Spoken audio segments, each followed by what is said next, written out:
కక్కుర్తిబాయి చిత్రాలు అయ్యోరి సిన్నలు వన్నెలు ఎన్నో దొరికితో బొక్కేసి అడ్డంగా బలిసి 66వ వార్డు కార్పొరేటర్ దందాలు.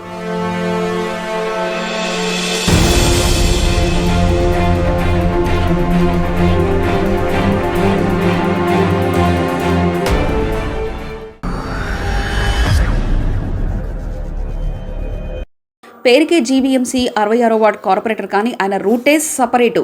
ఆయన వార్డులో ఎక్కడ ఏ పని చేయాలన్నా ఎవరి అనుమతులు అవసరం లేదు. కాదు బాయ్ కలిస్తే చాలు, ఎటువంటి అనుమతులు డాక్యుమెంట్స్ అవసరం లేదు. మీ పైన అయినా కానీ సొంత పనుల దగ్గరుండి మరీ చేసిస్తారు. మీ పాత ఇంటిపై ఎక్స్ట్రా ఫ్లోర్ వేయాలనుకుంటున్నారా, లేదా మీకు ఇంటి పట్టా లేదా మీ ఇంటి ముందు 5 అడుగుల రోడ్డు ఉన్నా అసలు రోడ్డు లేకపోయినా పర్వాలేదు, ఎటువంటి అనుమతులైనా సరే చిటికలో తెచ్చేస్తారు. ఆయన ఇల్లు నిర్మాణం చేసుకోలేకపోయినా దగ్గరుండి మరీ కట్టిస్తారు. ఇదంతా వింటుంటే ఈ కార్పొరేటర్ ఎంత మంచో, ప్రజల పని అయినా సొంత పని అయినా పూర్తి చేస్తున్నారు అని అనుకుంటే పప్పులో కాలేసినట్లే. ఆయన పేరుకే కార్పొరేటర్, చేసేదంతా కూడా కన్నింగ్ వ్యాపారమే. వార్డులో ఎక్కడా ఎక్స్ట్రా ఫ్లోర్ వేయాలన్నా ఫ్లోర్కి లకారం చొప్పున తమ అనుచరులకు చెల్లిస్తేనే మీ పనులన్నీ సాఫీగా సాగిపోతుంది. లేదంటే సచివాలయ సిబ్బంది, జీవీఎంసీ అధికారులు, రెవెన్యూ అధికారులు మీ ఇంటి చుట్టూ చేరి పని జరగనివ్వకుండా అడ్డుపడతారు.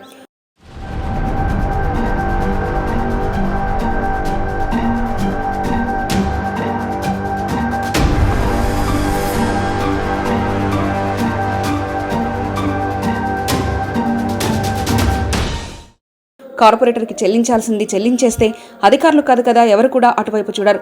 అందుకు ఉదాహరణగా కైలాష్ నగర్ ఓల్డ్ అమృత హాస్పిటల్ పక్కన కనీసం కారు కూడా వెళ్ళలేని సందులో నిర్మాణం జరిగి 5 ఫ్లోర్ల బిల్డింగ్ నిదర్శనం. అనుమతులు మంజూరు చేయకుండానే నిర్మాణం చేశారు.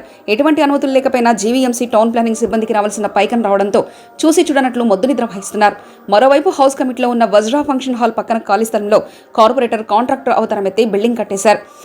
అదేవిధంగా కైలాష్ నగర్లో ఎస్విటీ పార్లర్ వెనుక భాగానున్న ప్లాన్ ఉన్నప్పటికీ సార్ వారికి పైసలు కట్టేసి ప్లాన్లో ఉన్న విధంగా కాకుండా సెటప్ బాక్స్ లేకుండా దగ్గరుండి మరీ నిర్మాణం చేస్తూ ప్రజల భవిష్యత్తుతో ఆడుకుంటున్నారు. కార్పొరేటర్కి అనుకూలంగా సచివాలయ సిబ్బంది, జీవీఎంసీ టౌన్ ప్లానింగ్ అధికారులు కార్పొరేటర్ తొత్తుల్లా మారి వారి సేవల్లో తరించిపోతున్నారు. ఇటువంటి అధికారులపై సమగ్ర విచారణ చేసి వార్డుల అభివృద్ధికి కృషి చేయాలంటూ కూడా స్థానిక నేతలు వాపోతున్నారు.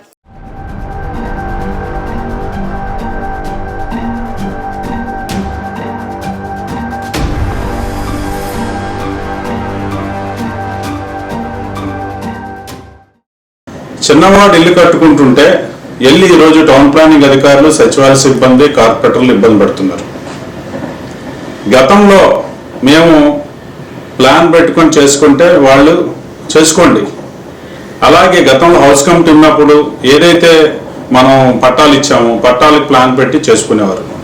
ఈరోజు అటువంటి పరిస్థితి లేదు. ఈరోజు కార్పొరేటర్ ఆఫీస్లోనే పట్టాలు ఇవ్వకుండా, రిజిస్టర్డ్ అవ్వకుండా ల్యాండ్స్కి ప్లాన్ ఎలాగిస్తారండి?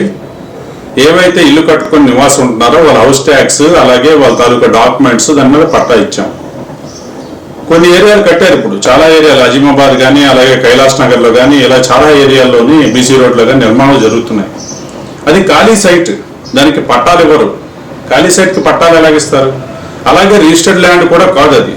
అటువంటి ప్లేసుల్లో 700-800 గజాల్లో కూడా ఇల్లులు కడుతుంటే, లక్షలాది రూపాయలు కార్పొరేటర్కి ఇస్తుంటే ఆయన ఇల్లు కట్టుకోవడానికి స్వేచ్ఛగా, ఎందుకంటే పెత్తందారీ వ్యవస్థలా తయారైంది ఇది.